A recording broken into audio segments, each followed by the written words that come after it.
मित्रों, मेरा नाम जतिन दिवेचा है और मैं महाराष्ट्र का रहने वाला हूं। आज जो मैं आपको किस्सा बताने जा रहा हूं वो मेरे पिताजी के साथ घटित हुआ।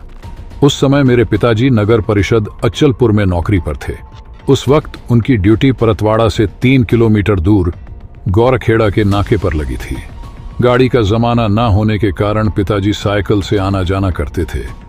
रात बेरात की ड्यूटी हुआ करती थी। हमारा घर भी गौरखेड़ा में होने के कारण एक रात पिताजी 1 बजे नाके के लिए निकले। संतरे के बगीचों की ठंडक थी। रास्ते पर 1-2 लाइटें थीं। नाके पर पहुंचने के बाद 20-30 मीटर के अंतर पर उन्हें एक बस दिखाई दी। वो बस वहां नाके पर आकर रुकी और उस बस के ड्राइवर ने कंडक्टर को नीचे उतरकर देखने को कहा कि नाका आया या नहीं। मेरे पिताजी को यह देखकर सुकून मिला कि चलो कोई तो बस आई। मेरे पिताजी ने देखा कि नाके से कोई आदमी बाहर नहीं आया तो वो खुद ही अंदर चले गए। नाके के अंदर उन्होंने देखा कि अंदर एक आदमी बड़ी गहरी नींद में सो रहा था। मेरे पिताजी ने उसको उठाया और बोले, अरे बाहर गाड़ी आई है और तुम अंदर आराम से सो रहे हो। वो आदमी एक बार तो चौंक कर बोला कि मुझे तो कोई गाड़ी की आवाज नहीं सुनाई दी।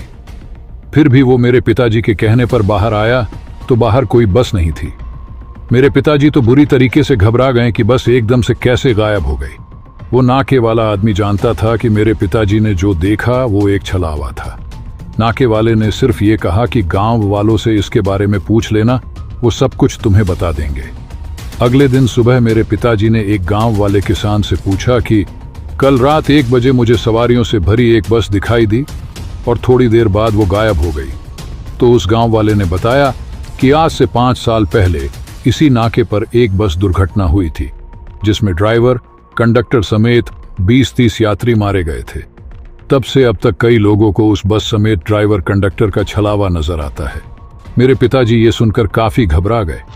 उसके बाद उन्हें वो बस कभी नजर नहीं आई, लेकिन वो आज भी इस किस्से के बारे में हमको बताते हैं तो हमें बहुत भय महसूस होता है। दोस्तों, आपको यह कहानी कैसी लगी कमेंट में जरूर बताना। धन्यवाद।